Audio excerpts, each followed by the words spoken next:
Happy New Year to everybody on this call. It's good to see so many friends and to see a few who I haven't seen in a while. So it's good to have you with us. During this part of the show, I'm going to give us updates on a couple of topics, and then we'll move into the main part of the show. I do get lots of questions along the way about our hurricane response, and we spent a good bit of time last month getting reports from the field, from those people who have been directly involved with rebuilding their communities across our two zones, because we've had three major hurricanes as well as some other tropical activity that's had a big impact on us this year. You're probably aware that we established a disaster recovery fund for zones 33 and 34, and that we have project grants that are available up to $25,000 per project. Now, clubs can apply for multiple grants, but $25,000 per project. And these grants are designed to supplement and amplify the efforts of our Rotary volunteers. We also welcome partner volunteers, but we do require that we have Rotarians and Rotaractors and/or Rotaractors who are directly involved in the projects, much like a district grant works. So far, we have collected $1,362,000 into this fund. And it's just remarkable, the outpouring of over 1,700 donors. Really impressive. Continue to receive donations coming in. It's really heartwarming. And I have to thank Lad Waldo, our zone's treasurer, who's had to process a whole bunch of donations, and Chris and Colleen Jones, who have handled our acknowledgments, tax receipts going out. You can imagine the administrative load for over 1,700 donors and doing the things we should do and thanking those donors. So far, we've been able to fund 27 projects. It's a total of $340,000 of grant money that we have sent out over 27 projects. And you'll be glad to know that $340,000 has, in addition to that, we've had $213,000 that have been provided by clubs or districts or partners who are working with us. So really tremendous impact across our zones. A good bit of that has gone to Florida. The bulk of it has gone to Western North Carolina, which probably has the most significant, broadest damage from the two storms that hit the U.S. I do want to thank our Disaster Recovery Grants Committee, because there is a committee that screens these grants. Cookie Billings chairs that committee, and she has been troubleshooting or working with groups who make applications to get those into the best possible shape. And then they're screened by past Governor David Edwards from District 7030, past Director John Smarge from Florida, as well as Bob Stewart, past director, who was on the watch when Hurricane Katrina hit his zone. So really strong experience there among the entire group. Lad Waldo, our zone's treasurer, is also a part of that group. So we've been in very good hands for being good stewards of that tremendous donation response. In case you were not doing the math there at home, it means that we have over $1 million still available. We're not looking to throw any parties with that money. We really want to get it out and help you all rebuild your community. So we hope that you will take advantage of tapping in to those funds. And I've reached out to every governor in an affected area that I know of who has not yet applied for a grant to let them know we have money available. I also want to mention the $350,000 worth of supplies, relief supplies, that we received from Shelterbox USA and also Sawyer Water Filtration. We had obviously water filtration kits, 0-degree sleeping bags, camp stoves, tents, solar powered batteries, just all kinds of really important life-sustaining and life-saving, in some cases, supplies. Those supplies were sorted, packaged, and shipped out to every county in Western North Carolina. Each county that requested our support, they were all contacted. And I have to thank Carrie Murray and Matt Gerber from Shelterbox, who just donated an incredible amount of supplies, in addition to a $100,000 cash grant. And also want to thank Jill Petrozinski from Zone 31, who was the one who facilitated the water filtration kits. Over 1,000 of those that were sent, where 5 gallons could be filtered and used domestically. So that was really important. Also, Alex Portelli, most of you know him as Alpo, District Governor-elect of 7670, who coordinated all of that distribution in Western North Carolina. And finally, we had over 100 volunteers who came to my company to do all that sorting and packing in November. So it's just really just tremendous. So this recovery work, of course, is going to continue for months and possibly years. We are continuing to take donations, and if you go to our disaster recovery page at our zone's website, just drop that into the chat, a link.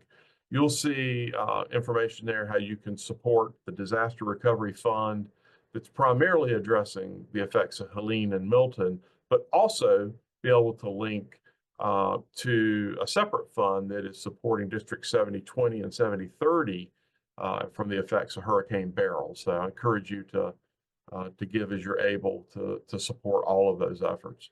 Finally, I want to thank Caroline Blocklinger, who just provided impressive support on our zone's website, creating that page, providing updates, video that's been posted now of the packing event I mentioned. She's been really, really impressive. Second topic I want to cover before we get to our main topic today is membership. Now, we started the year, the 24-25 year, zones 33 and 34 had 64,500 Rotarians, right at that number. This morning, I just got fresh numbers about an hour ago. So we're just barely past half of this year. We have increased our net membership by 190 Rotarians. Now, growing by 190 Rotarians sounds great, but it is deceptive. We know from the outstanding data analytics that we have that we need to be up 680 Rotarians at this point in order to meet what we call the success track, which is just a modest 0.5% gain at the end of the year. So we are behind pace, no doubt about that. Because we're in North America, where membership has been a struggle for a long time, we are sitting in number 2 and number 3 of the 10 zones across North America for membership. So I guess it could be worse, but at 190, we certainly have work to do the rest of this year. And really, you might ask yourself, what can we do about that?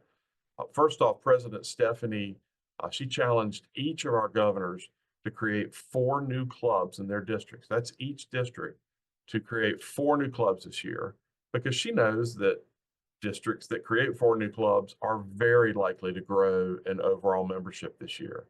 Now, each of our zones has a full team, and each district should have a new club subcommittee chair that's focused on creating new clubs.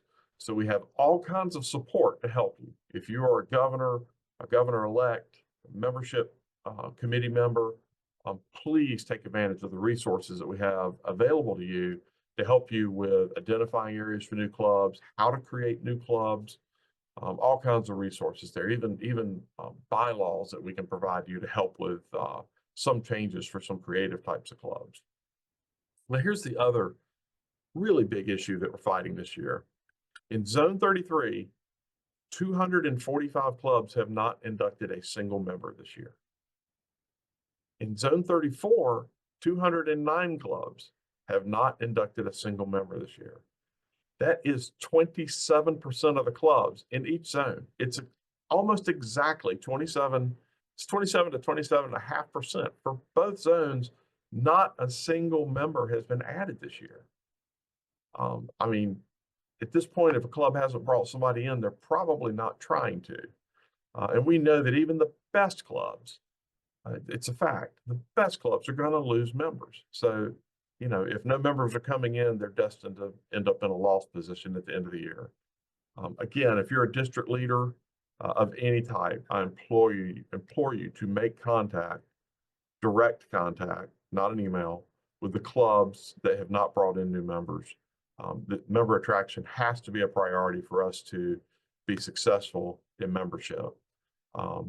The Rotary coordinator teams in each zone are ready to help you provide and to compose a club assistance team that can help those clubs along, help them get their membership engines going.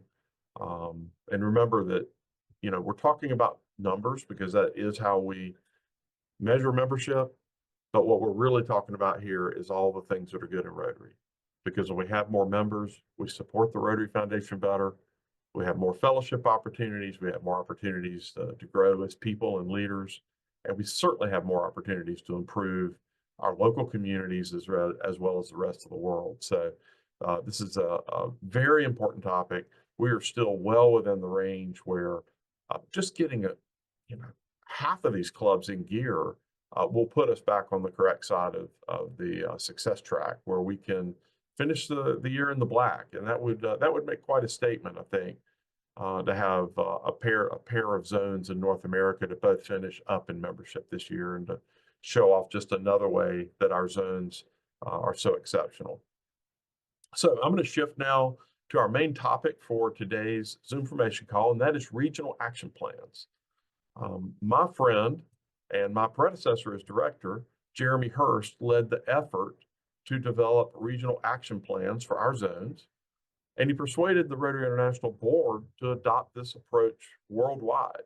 So now each director in the world is responsible for implementing regionally appropriate plans to support clubs and districts in key focus areas: membership, public image, Rotary Foundation, those types of things. Now, the reason we say regionally appropriate is that we recognize that tactics that might work well in India or might work well in Germany might not be successful or even appropriate in Australia. By the same token, when directors share the successes of the regional action plans, other directors may draw inspiration from that and be able to improve approaches in the zones that they serve. Now, successful regional action plans align with Rotary's action plan that hopefully you all know about. Also will support our goal of achieving continuity of leadership. That is, leaders in successive years working together on multi-year goals, recognizing that to affect positive change and sustainable change, we're generally going to need more than 1 year to do that. So our zones have developed 3 regional action plans that cover the areas of communication, the Rotary Foundation, and membership. And today you're going to hear from the chairs of all 3 of those in that order. Each of these chairs is a current or former regional leader who's distinguished him or herself in that area. Our chairs have also assembled very talented teams that work hard to develop tactics that are appropriate for our parts of the world. So as I said, you're going to hear from each of these chairs about the goals of their particular action plan, their progress toward the goals, and what you can expect next from them. We're going to get started today with the Communications Action Plan, which is chaired by Marshall Butler. Now, Marshall is a past district governor. He's the past Rotary Public Image Coordinator for Zone 34. He was lead facilitator last year for the incoming regional leaders, coordinators, endowed major gifts advisors, those types of folks. He was our programs chair for the summit in Pittsburgh. And if you were there, you know that we had some really innovative and successful programs. And he's serving in that same role again this fall at the summit in Jacksonville, Florida.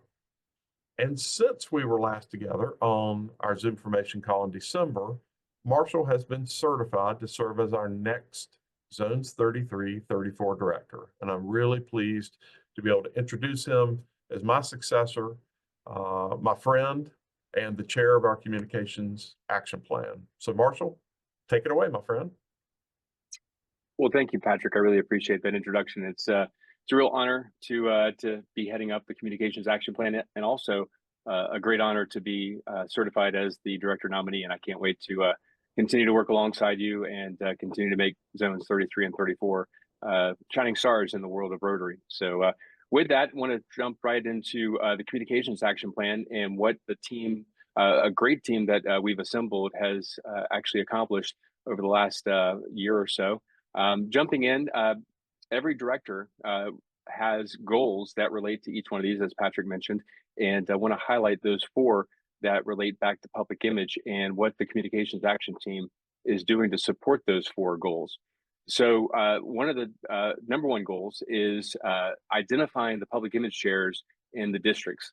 And this is super important because the Rotary Public Image Coordinator teams are fairly small, and it's hard for us to have the bandwidth to be able to reach all of the districts. And so we are able to use the district public image chairs to amplify our message and to let clubs know of the resources that we have available at the zone level to help them tell the Rotary story. I'm very happy to tell you that in zones 33 and 34, we have identified every district public image chair in every single one of the districts across our zones. So that's a great start. Helps us, again, amplify our message and make sure that clubs are familiar with the resources that we have available.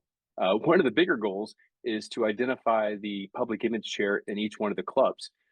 So we have 2,000 clubs across zones 33 and 34. And so this is a pretty big task to find all of these public image chairs. And again, we have these resources, these tools that we've developed, and we need to let the clubs know how they can utilize these tools to tell their story. And so we also know that Rotary happens at the club level. And that's why it's so important that we get to the club level to work with those folks as we tell the story. Right now, currently, we're sitting at about 55% of all clubs have identified a club public image chair. Now, in Zone 34, where we've had the EPIC Award in place, it was formerly called the Public Image Citation, where that's been in place for about 5 years, we have identified 80% of the public image chairs across all the clubs. We have half the clubs, or half the districts in Zone 34 have 100% participation. So that's great. In Zone 33, we're only in the second year of the EPIC Award in Zone 33, so we're starting to build that momentum right now. We have less than 50% of all clubs with the public image chair identified in Zone 33. And so we know that as we build participation and engagement with the EPIC Award, this number will continue to grow. We have also built in some methodologies and some tools in place to keep this momentum going. Once we get this flywheel spinning, we want to maintain the momentum. So the last task every year for the Public Image Citation or the EPIC Award is to identify the public image chair and president for the following year. So that lets us know who we need to reach out to the following year to maintain communication and contact with those clubs. Once we've established contact with a club, we don't want to give it up.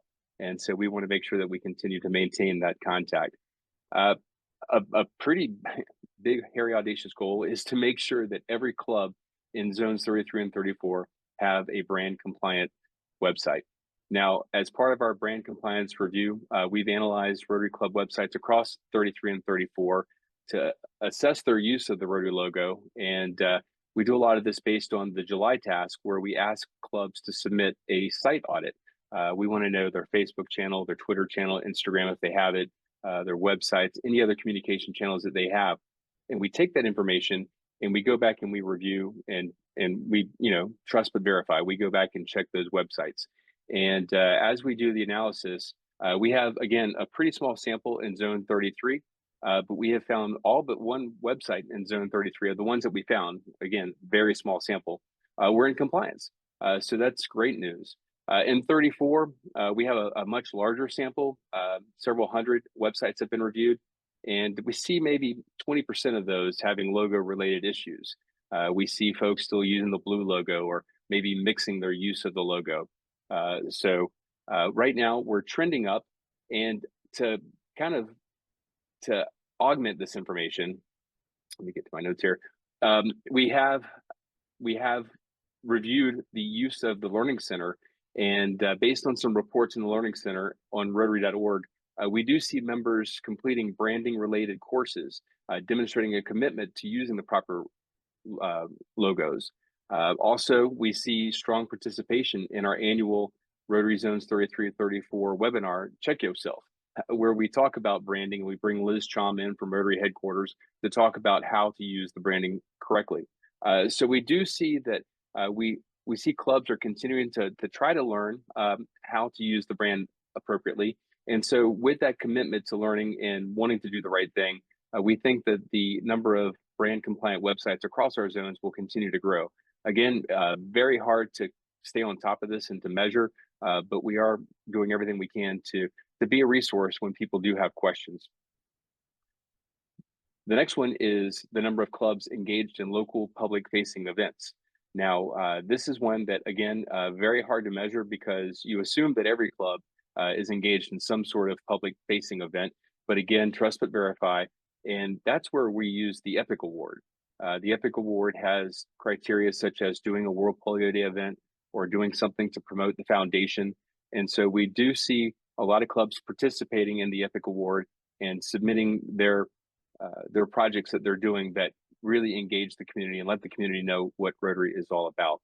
And so I guess if there's one thing we would do, it would be to ask you all to help us promote the EPIC Award. We're seeing engagement grow every year with this.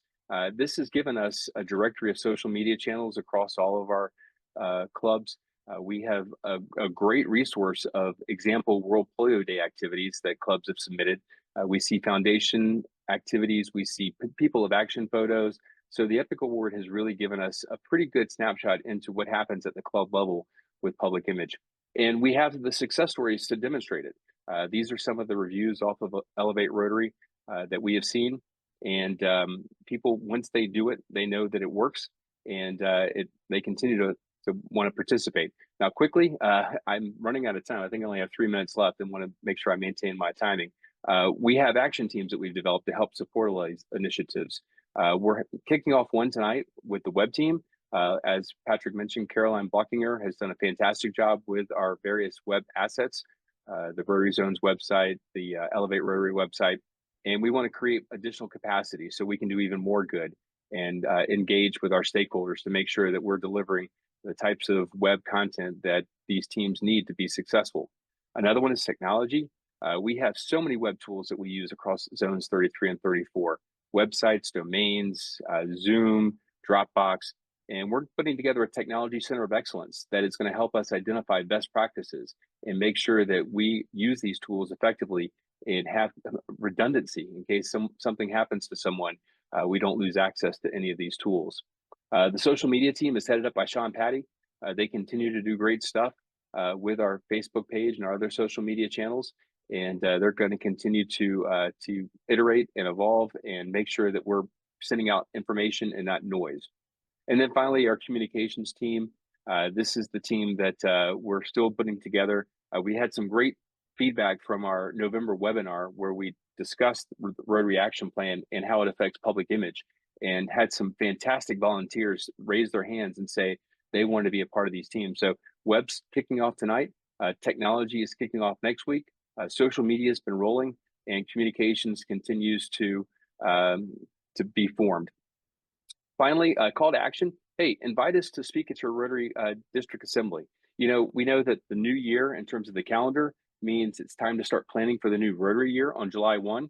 And what better way to prepare your public image strategy for the new Rotary year than to have resources from the Communications Action Plan or from the RPIC teams to come speak at your district assembly or club or whatever to talk about the EPIC Award or the Communications Action Plan or just how to use the brand correctly or to tell our Rotary story. So we ask that you use us as a resource and bring us in to speak at those various events. Finally, if you have any questions, I will see you all in the breakout room. Be happy to answer any specific questions at that point. But I think my time is up, and I'm going to hand it back off to Sandra Hempstead. Sandra, it's all you. Thank you very much, Marshall. And I'm going to talk about the Foundation Regional Action Plan briefly here. And I wanted to remind folks that the information and the ideas and the areas to improve came from all of our Rotary leaders in zones 33 and 34 as we did feedback sessions a little more than a year ago now. And the areas of opportunity that we identified were clarification and coordination on regional roles between the foundation, the End Polio Now coordinators, the EMGAs. We have completed this, and one of the things that came out of this was a monthly DRFC meeting with each of the district foundation chairs And it does have a rotating host each month so that we have an opportunity to engage the district leaders and let them know what we're working on, get feedback from them as to what they'd like to see.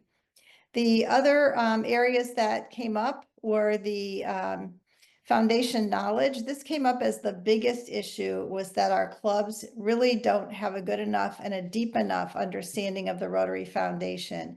We have started to work on this, and I'll share more about that in just a moment, but we started a monthly webinar series. Grants was another area that folks felt that we needed some experts to help and support the clubs in the districts to handle grants. We have not started this, but I will talk a little more about this. Is teed up for a beginning towards the end of this month or beginning of February. We need to work on reporting to conduct a gap analysis, determine if there is some additional reporting needs that we have, and also take a look once the 3-year rolling metrics reports are out to see what we need to do with our Rainbow report, which is our executive summary report. And then finally, with giving campaigns, we have done a great job with the larger gift campaigns, the major donor campaigns and the like, but we're looking at giving campaigns at all levels of giving. And also something which may be a little bit different, developing a stewardship process for clubs to consider them as major donors to the Rotary Foundation.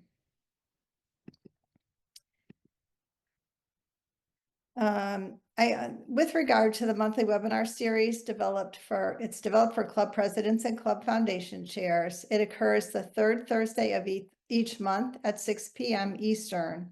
And this is really to gain a deeper understanding of the foundation. And if a club is participating in these, they really have a roadmap throughout the year for really an excellent result from a Rotary Foundation perspective.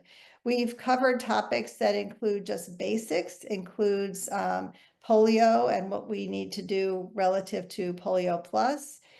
We've talked about the annual fund, we've talked about the endowment, and we have topics coming up, the first 2 of this year on grants, district grants and global grants. And then we move on to others with the Peace Center's foundation reporting and goal setting in April, which strategically is occurring after PETS, so we can engage our president-elects in that. And then just how to finish the year strong. So I think we have a good set of topics set up. We have been getting feedback from each of the participants after every meeting. 94% of the participants say that they've learned something new each time to implement in their club. They are also giving suggested topics, and they're giving suggested speakers as well, speakers that they would like to hear. So we're pulling all of that into the design of the webinar series. And we've gotten some great response. People who have responded that they love the way this is happening. They think that the sharing of clubs' ideas with examples and stories is really beneficial to them for their implementation in their own club. But we do need some help. We would love to have some help with promoting this within the clubs in your districts. Frankly, we just don't have enough people attending. And when you look at the number of clubs we have across both Zone 33 and 34, we have just a very small number of folks attending the meetings. So anything you can do relative to promoting it to the clubs. And also, if there is someone that you'd like to nominate to help us with promotion across both zones, I'd love to hear that. Our next topic, which is coming up for implementation towards the end of this month, is around global grants. And specifically, we've heard that we need a team of zone experts to help support clubs with global grants and to reduce reporting issues, frankly. We also want to see if there are some opportunities to identify program of scale grants. We want to encourage partnerships. We have more than one country in our zone, so we have an opportunity for us to work together across our 2 zones.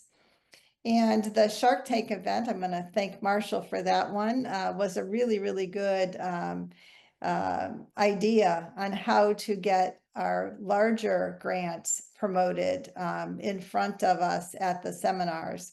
So perhaps we can take a look at working alongside the Shark Tank committee to help find those projects. And the last thing is really to develop a communication process so that as a zone, a district, or a club, we can know specifically the impact that we're making through the Rotary Foundation. There's quite a lot of information out there on the foundation website about our grants and the work that we're doing, but it is not distilled down to the districts and clubs. So we'll take a look at that. And we would love to have some nominations of people that you feel are experts from your districts in global grants, folks that you think would be beneficial for us to engage in this process. And finally, I would love to thank this team that's been working with me. It has been truly a pleasure to work with each of these folks. Some of the folks have jumped in last minute on some things, and others have been developing bits and parts of each of what we've been doing every single month as we've done our webinar series, and I really appreciate it. I want to call out Andre Boyd because he has a dual role because he is in the governor lineup, and we know we're going to need to replace him because he is going to be a governor fairly soon. So I am looking for someone to help us with the tech support on all of our webinars. So thank you very much to this team. If you see or are around any of these folks, please give them a big thank you. And now it's my pleasure to introduce George Robertson Burnett. I wish I could introduce him with a Scottish accent, but I'm just not capable of that. So George is going to talk to you about the membership action plan. George, take it away. Thanks ever so much, Sandra. And Florida accent's okay. Accent's okay. Hey, good afternoon, everyone from sunny Florida. I'm not gloating, just giving you a weather report.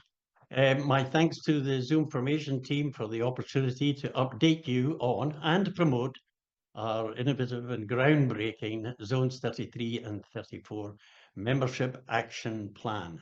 It's been nearly 3 years since past Rotary International Director Jeremy gathered us together to discuss an initiative to make us intentional about membership growth.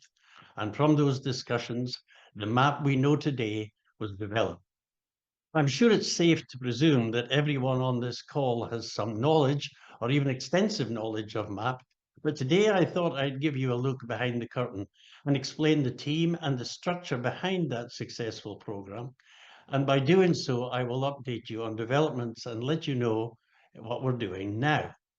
And at the conclusion, I will highlight what you can do to assist and promote this program by doing so, helping your clubs get stronger, bigger, and even more capable of doing good. The talented group who make up the MAP committee meet every week, and our setup speaks loudly to our intentions and initiatives. While we are probably best known for our monthly webinars and the Membership Success Center, there is more to our constantly evolving initiatives, as I will identify here. We are delighted to have our current RI Director, Patrick, and immediate past Director, Jeremy, on our team. And as you can imagine, our meetings benefit greatly from their presence, knowledge, and input. We have a content and format committee, and it's headed up by Zone 34 Rotary Coordinator, Mary Ligon. And this has a major influence on the content of our webinars, which continue to have a solid following throughout our 2 zones. We'll hear more about the audience for those webinars later. Production and promoting our webinars is handled by our Production and Promotion Committee under the expert guidance of Andy Van Hook and Barbara Goby. Their creativity is a great asset for our team. We're also blessed with the creativity of incoming Zone 33 Rotary Coordinator Chris Justice, who currently has a roving commission, having recently joined our team. At this stage, I would also like to thank Barbara for the creation of these slides for this presentation. Unfortunately, when I tried to download Canva, I appear to have got Canva instead. Without doubt, one of the most innovative and important aspects of MAP is the Interactive Membership Success Centre, generally accessed through DACDB and offering historic, predictive and critical information for every club in our zones. This is the preserve of Rotary Coordinator Terry Weaver, whose expertise was not only fundamental to the creation of the MSC, but also ensures the development of the resource with the advent of new capabilities and features for this innovative tool. It's interesting to note that this groundbreaking facility was supported financially by Rotary International, which strongly indicates their support of the Zones 33-34 efforts. The Membership Success Centre uses historic and real-time data to show clubs where they are regarding growth in relation to their targets, effectively letting them know whether they are on track or behind, or hopefully in front of their particular success track. And if they are behind, it offers some suggested solutions to correct the situation. It's also worthy of mention here that we have covered the MSC on previous webinars, and all of our webinars are available and viewable on the Zone website. Many of the viewers we get through this library, allowing Rotarians to view our presentations on their schedule rather than ours. We are delighted to also have on our team the current RI Regional Membership Officer, Jose Gonzalez, whose knowledge and communication skills add so much to our webinars and meetings, and he offers great insight for us regarding RI initiatives and actions. Also, in recognition of the importance of our incoming club leaders, we have a special program designed specifically for pets training, and past Zone 34 Rotary Coordinator and past Chief of Staff Art McQueen takes a leadership role in that regard. Due to Director Patrick's new initiative to encourage our various pets to share information, the curriculum for all Florida pets has had a wide circulation, and it's interesting to note that the regional action plans and the Rotary action plan are central to that curriculum. MAP is certainly not a static program, and we are always looking for new and innovative ideas, and so we have a club and member innovation committee headed up by innovator Patrick Longano and our MAP Vice Chair, Chris Jones. It is important for us that we not only embrace new initiatives like impact clubs, but also constantly look for new opportunities for further expansion. As a heads up, look out for some new presentations on companion and impact clubs starting in the next few weeks. Of course, we like to base our decisions and efforts on good and reliable data, and in recognition of this, we also have an Awards and Statistics Committee under past Rotary Coordinator Mike Dara. From that title, you will also gather that we do also give club and district awards. We, of course, recognize that we are not the only game in town regarding membership growth efforts, and we are delighted to have Sean Sawyer and Audley Knight on our team, keeping us up to date with the Innovative Club Advocates program. We are also delighted to have the support of members and membership champions throughout our districts with our MAP Ambassadors program. These ambassadors are headed up by John Spillman and myself and are ready, willing, and able to spread the word regarding the benefits of the MAP program with advice, club visits by Zoom or in person if possible, and they are a strong indicator of our recognition that the best initiatives are only useful if they reach the audience for which they are designed. In our case, that obviously means the clubs. By the way, you can find a list of all ambassadors on the Zones 33-34 website. And if you'd like to be an ambassador, send me an email. And so, having introduced you to our team, it is worthy of note that while they all have specific responsibilities, all of our team are multi-talented and each gets involved in all elements that make up the MAP effort. So having identified what makes up the membership action plan, now it's time for the sales pitch. Yes, this has been a very successful program, much loved and appreciated by those who have found their way to us, and we regularly reach about 500 Rotarians every month. However, we would like to double that at least, because as previously stated, we can have the best plan ever, but it's only worthwhile if it is implemented and actioned by the clubs. So my first challenge to you is, as district leaders and influencers, your promotion of MAP webinars and the Membership Success Centre is pivotal to the success. And while we produce promotion material every month, your seal of approval and in-district promotion will greatly increase the exposure and hopefully measurably increase the audience.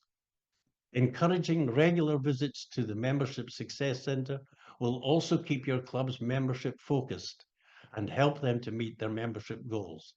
And remember, as a reward, we do give club and district rewards related to club attendance. But of course, the greatest reward is the increased membership focus by the clubs and the resulting anticipated growth in district membership. And another thing that is central to our effort is highlighting of success stories and having these explained by Rotarians who are at the center of the effort.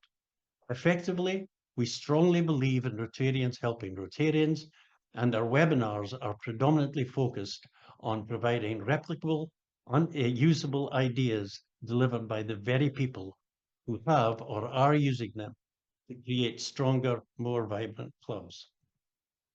So a second challenge for you is, if you know of a successful club being innovative and creative about growth, please let our team know. We will be delighted to highlight their success to encourage replication. After all, we all know what R&D really stands for. And my third ask is to please attend our webinars. This sends a strong message, and you naturally encourage others by being seen there. Our webinars are interactive with conversations and questions being encouraged, so your expertise and experience could be invaluable to us. I'm glad to answer any questions you may have in the breakout rooms later. My thanks to all of you for your support of the MAP program. I will leave you now with a reminder regarding our next webinar, which is 1 week away, January the 13th, and our subject is the club experience and personal growth opportunities. Please mark your calendars. I look forward to seeing you all there.